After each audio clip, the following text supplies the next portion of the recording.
Ang batang magnanakaw. Si Diwa ay isang batang mabilis tumakbo, mabilis kumilos, at mabilis ding magdesisyon. Minsan, nakita niya ang tindahan ni Lola Tiaga na puno ng makukulay at matatamis na prutas. Isa sa mga bilao ay may tumpok ng kasing pula at kasing kinis na mansanas. Ang sarap siguro niyan, bulong niya. Alam ni Diwa na wala siyang pera, pero naisip niyang minsan lang naman. Mabilis siyang kumilos. Parang kidlat, sinunggab niya ang pinakamalaking mansanas at tumakbo palayo.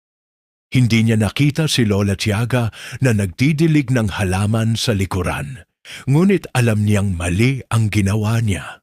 Sa isang sulok, kinain niya ang mansanas. Masarap. Pero hindi kasing sarap ng inaasahan niya. Bawat kagat ay may kasamang malagkit na pakiramdam ng kasalanan.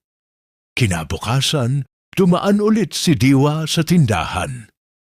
Nakita niya si Lola Tiaga na nag-aayos ng mga prutas. Malungkot ang mga mata ni Lola Tiaga. Lumapit si Diwa, kunwari ay bibili.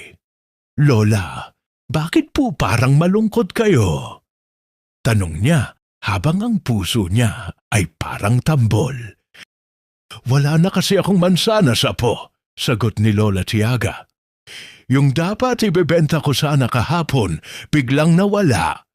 Sayang, kailangan ko pa naman ng pera para sa pambili ng gamot ng aso ko. Naramdaman ni Diwa na para siyang binuhusan ng malamig na tubig. Hindi lang pala mansanas ang kinuha niya, kinuha rin niya ang pag-asa ni Lola Tiaga na matulungan ang kanyang alaga. Huminga siya ng malalim at umamin. Lola Tiaga, ako po ang kumuha ng mansanas ninyo, bulong niya, tumutulo ang luha. Patawad po, babayaran ko po, magtatrabaho po ako sa inyo. Ngumiti si Lola Tiaga. Salamat sa katapatan mo, Diwa. Mas mahalaga sa akin ang tapat na puso kaysa sa isang mansanas. At doon nagsimula si Diwa na magtrabaho. Natuto siyang ang tunay na tamis ay nasa pinaghirapan.